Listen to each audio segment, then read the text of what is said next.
Esta masterclass es presentada por Emarcanos Company. Empleo al instante. Agua Vic.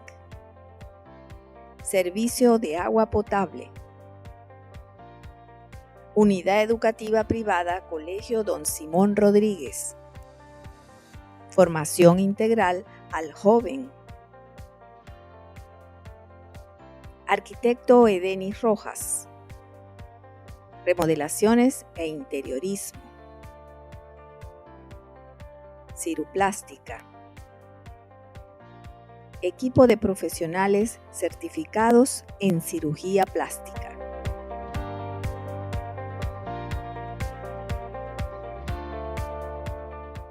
Vamos entonces a hacernos esta pregunta. ¿De qué se trata la asignatura o proyecto educativo en su contexto local? ¿De qué se trata? Es primordial, es la llave que nos abre entonces esa diversidad de conexiones con todas esas opciones que tenemos de las plataformas, de los ambientes naturales, físicos, las edificaciones, si estamos en lo presencial. Pero en el entorno virtual tenemos entonces la conexión con una serie de plataformas, de herramientas, en donde tenemos que tener la claridad de esa extracción, del cuidado del entramado, de que existe una fragmentación y que de manera simultánea se están dando las cosas y que el estudiante, a través de algunas investigaciones que he podido revisar, el estudiante en su ámbito educativo, él puede estar matriculado en una plataforma educativa virtual, por ejemplo, como Moodle, pero al mismo tiempo que él está matriculado, él está siempre en conexión con otras herramientas, aunque el docente no se las haya mencionado, porque el ciberespacio le ofrece esa expansión.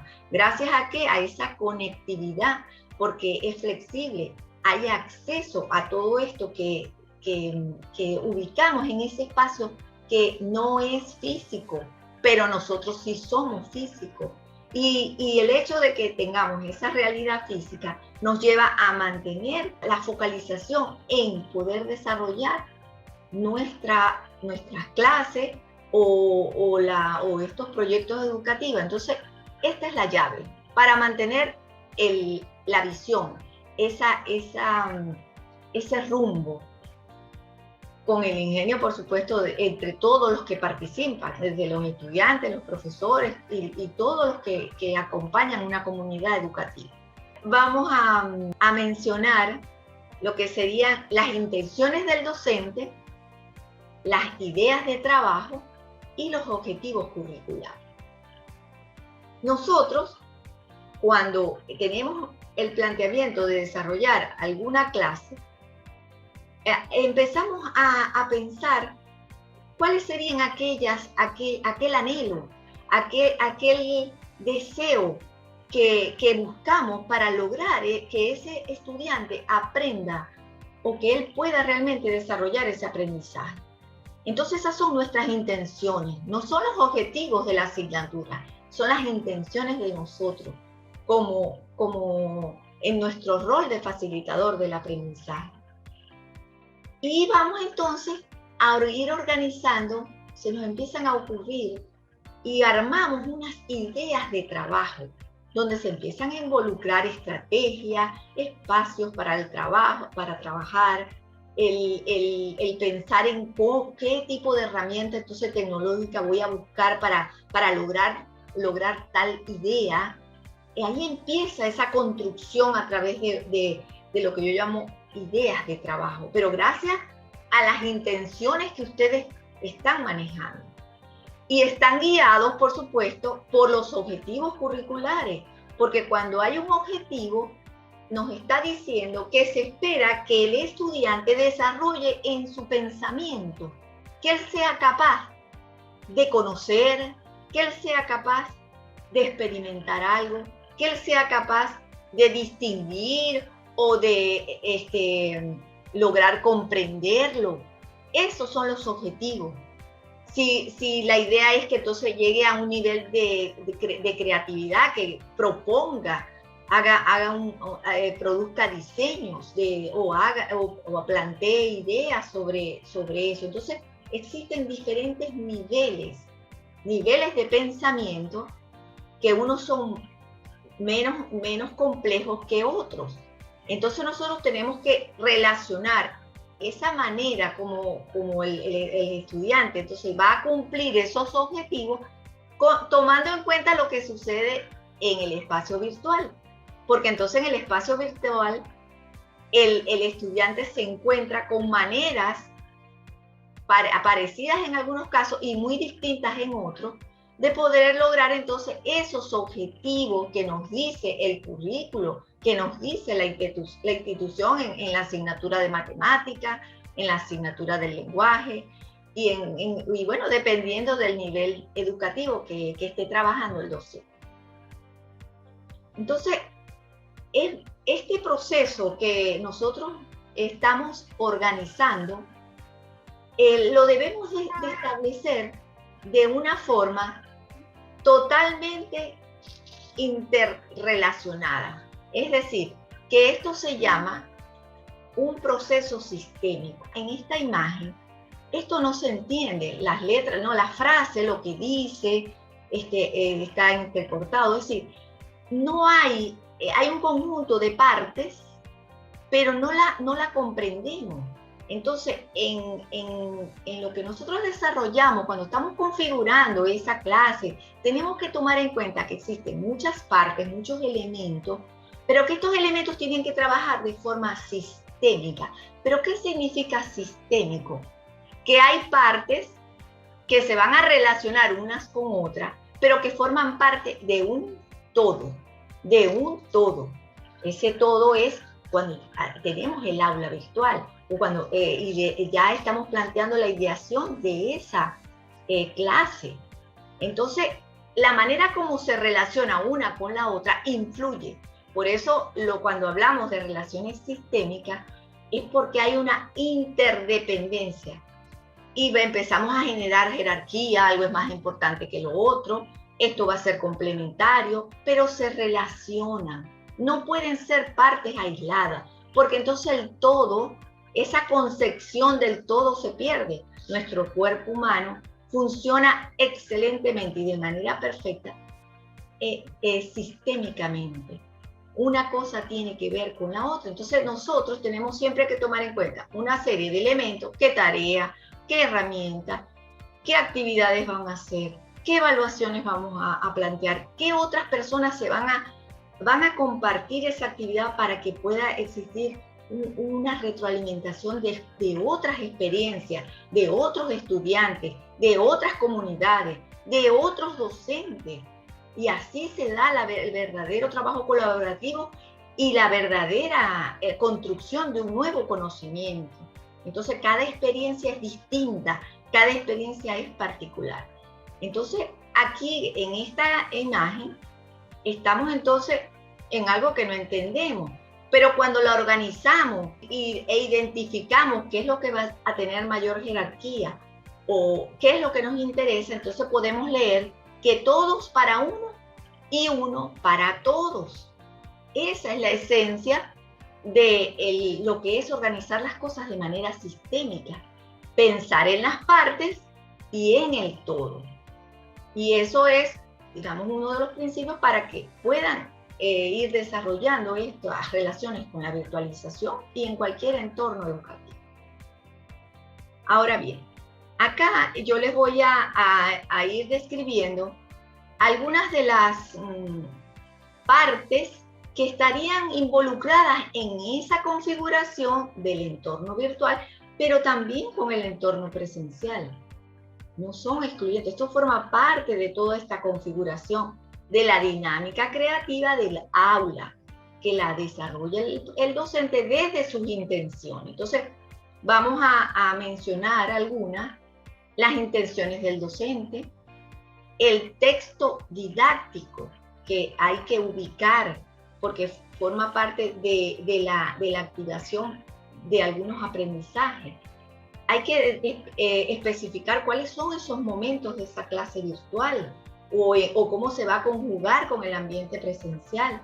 ¿Cuáles son las herramientas digitales? Los objetivos curriculares hay que considerarlos y relacionarlos. Porque podemos desarrollar una actividad maravillosa, pero resulta ser que no se tomaron en cuenta los objetivos curriculares. Entonces no hemos logrado algunos de la visión que tenía en tal caso el Ministerio de Educación para que esos niños a esa edad o esos adultos, esos jóvenes, adolescentes a esa edad desarrollaran esas actividades o estén en capacidad de demostrar esas competencias. La gráfica didáctica en el ciberespacio, en todo lo que es en los ambientes virtuales, hay un predominio de la forma, el desarrollo de signos y símbolos que predominan en este paradigma tecnológico desde el mundo de la informática. Entonces hay el manejo muy predominante de signos y símbolos que también fragmentan mucho y hay que siempre estar en un entramado que dónde está la secuencia, lo secuencial para que en ningún momento exista que se irrumpa esto, sino que esta expansión siempre esté conectada para que siga siendo sistémico y así logramos entonces mejores resultados. Hay una evaluación, pero también está lo metacognitivo, que es preguntarse cada uno, tanto el docente como también los estudiantes, ¿cómo fue que logré eso? ¿Por qué lo hice de esa manera? ¿Qué hice? ¿Aprendí lo que en verdad me interesaba? Esas son las preguntas desde la metacognición que debemos hacer en todo lo que hacemos en nuestra vida. Y de esa manera entonces logramos aprender. Porque entonces hacemos un reconocimiento de aquellos que son nuestra fortaleza y también identificamos aquellos que no aprendimos lo suficiente y entonces vamos a practicarlo, vamos a buscar la manera de hacerlo. A veces buscábamos un compañero para que nos practicáramos matemáticas porque no entendíamos esos ejercicios que el docente había colocado. Ese estudiante que busca un compañero para que le explique esos ejercicios de matemática hizo desde su pensamiento de la metacognición, él hizo esa reflexión. Yo no sé hacer este ejercicio, entonces voy a ubicar un compañero que sí lo entendió y entonces así va a aprender. Pero eso se hace desde el momento en que tenemos la conciencia de hacernos esas preguntas. Claro está también la modalidad educativa, los objetos digitales, todas las presentaciones o todos los recursos que nosotros tenemos que ir ubicando, qué plataformas virtuales también vamos a ubicar en el caso de las LMS y la sincronía organizativa. Hay algunos recursos, algunas actividades que se desarrollan sincrónicamente y tenemos que desarrollarlas en el tiempo, porque cada clase, cada actividad o cada periodo académico tiene un tiempo determinado. Otra de esas partes que también podemos mencionar es la conectividad. En este caso, por ejemplo, si trabajamos con esta conectividad, hay unas condiciones siempre que hay que considerar desde la seguridad, desde el Internet. No podemos dar acceso libre, hay que tener un tipo de control, de admisión en todas lo que son las actividades ya educativas que son exclusivas.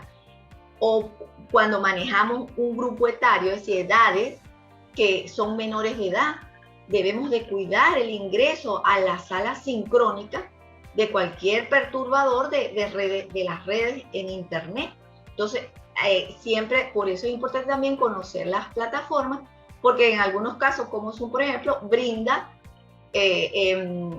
ventaja en ese sentido para poder tener el control de las personas que ingresan, porque tiene que ser un entorno seguro. Recuerden cuando les definía lo que era una plataforma educativa virtual, que hablábamos de que era un entorno seguro. Entonces, el hecho de que exista una admisión, el facilitador tiene la herramienta de ir dando el paso, porque es un medio que nos lo permite hacer, pero también tenemos que cuidar nuestra seguridad en este espacio virtual. También, bueno, las plataformas virtuales en el caso de las LSM, que son las específicas de un contenido. Voy a buscar una plataforma específica para la matemática, para la lengua, para el idioma del inglés. ¿Ve? Hay también un elemento que hay que considerar, que es el que lo que se produzca en este entorno virtual, no todo es automatizado. Hay que cuidar de que no se convierta en un conjunto de partes de un robot, ¿bien? Sino que lo humano con el componente afectivo esté presente. El desautomatizar es muy importante, que lo consideremos cuando estamos en esta vinculación de todos estos elementos. Los mapas de empatía, de qué manera nos vamos a comunicar, cuáles van a ser nuestros valores, los símbolos, los signos que nos da la pertenencia a un grupo que nos convertimos en nosotros. Entonces se van creando relaciones desde la empatía.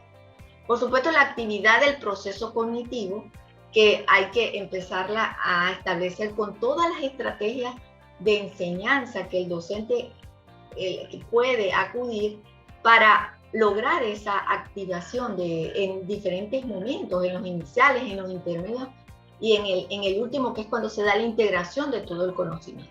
Y por último, la afectividad.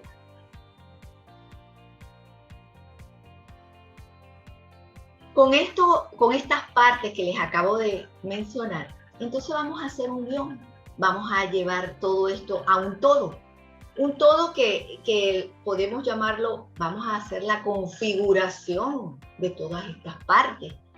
Y se los planteo en 3 partes. Hay que identificar de qué manera vamos a utilizar todos estos recursos. Hay que organizarlos. ¿Qué viene primero? ¿Qué está en un nivel de simultaneidad comunicacional? ¿Qué se da al mismo tiempo? O sea, ahí hay que organizar todos estos medios, todos los elementos que nos permiten el hacer demostraciones, los materiales didácticos del texto, de los gráficos, de las presentaciones, de los videos. Y el compartir, que empezó con la idea las ideas de trabajo, con nuestras intenciones, y ya después vemos el todo que es porque las partes funcionan de manera sistémica. Y así entonces logramos llegar a esa clase, que puede ser un episodio sencillo, como también puede ser un curso completo, o sencillamente un diplomado, una carrera universitaria, un programa escolar completo o un proyecto educativo. Ahora, para hacer un resumen de lo comentado hasta ahora, tenemos entonces los que son los principios. Unos principios que nos invitan a mantener siempre la conjugación entre los ambientes virtuales y los ambientes físicos, la presencialidad. Y si es una modalidad de educación a distancia, entonces se focalizará en los ambientes virtuales únicamente.